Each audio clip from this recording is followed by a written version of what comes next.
Segundo escreveu Lucas, capítulo 8, versículo 40 em diante, o Evangelho do nosso Senhor Jesus Cristo, segundo escreveu Lucas, capítulo 8, versículo 40. E aconteceu que quando voltou Jesus, a multidão recebeu, porque todos estavam esperando.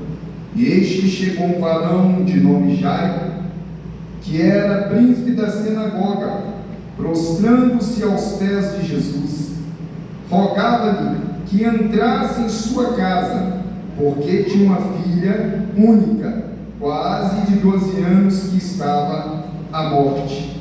Amém? Podem se assentar comigo? Repita comigo: adorando em meio à provação.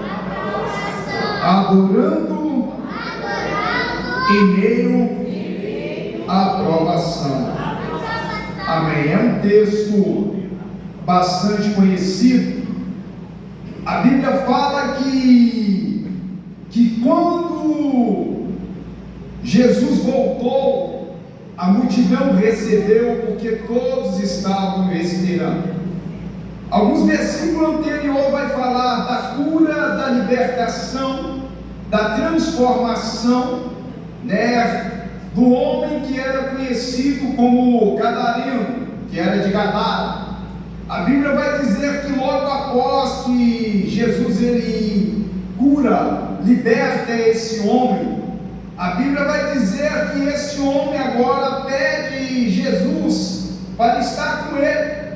Porém, o texto vai dizer que Jesus ele manda esse homem voltar para a tua casa, para contar os feitos, os milagres que Jesus havia feito em sua vida.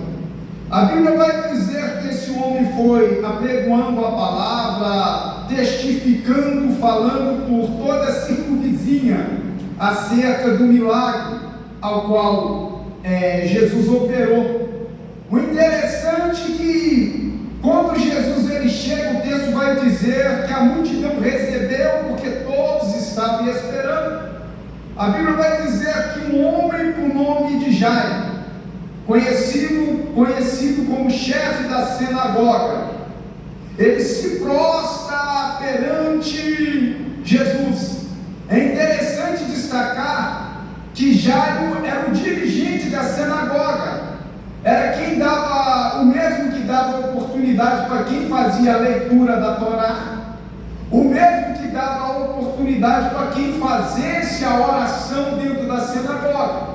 O texto vai destacar que Jairo era príncipe, chefe da sinagoga. E a Bíblia vai dizer que quando Jesus chega, Jairo ele tem uma atitude. Qual atitude? Jairo chega perante a Jesus e se prostra.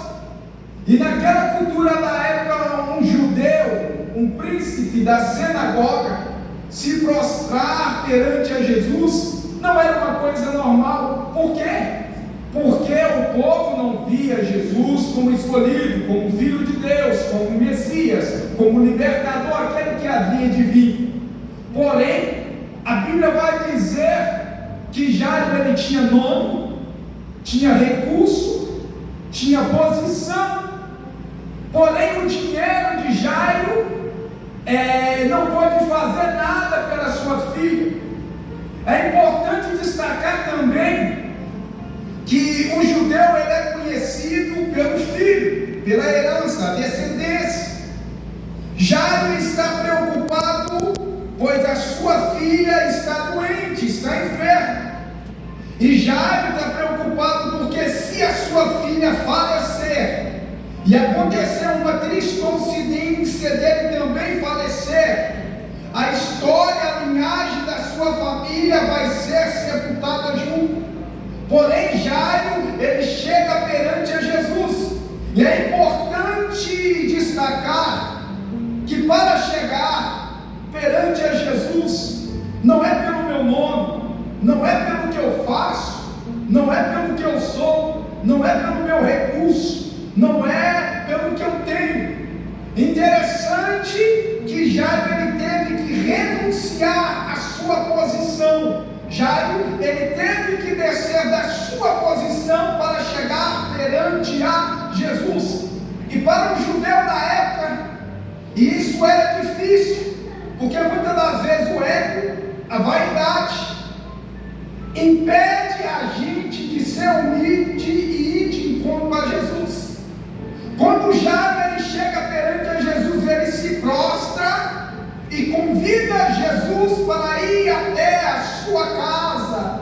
Sabe o que Jairo queria dizer com essa atitude? Jesus, eu não sou, mas o Senhor é.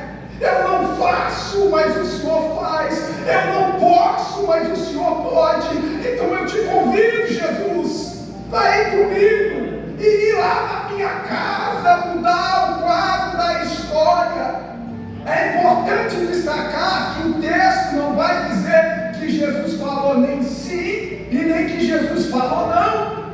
Mas Jairo, ele teve que descer da sua posição. E muitas das vezes, para o milagre acontecer na nossa vida, para acontecer na nossa casa, é necessário a gente se esvaziar, é necessário eu tirar o ego, eu faço o que eu tenho, não é com a minha ferramenta, não é com a sua ferramenta, não é com o seu recurso, não é com o nosso recurso, não é o que eu faço, não é o que você faz, é o que ele fez, é o que ele faz. E tem um texto que fala na Bíblia, no Salmo 23, que o Senhor é meu pastor e nada me faltará. Mas como a Bíblia foi traduzida, ela perdeu um pouco da essência, que no original da Torá, essa palavra não existe. A palavra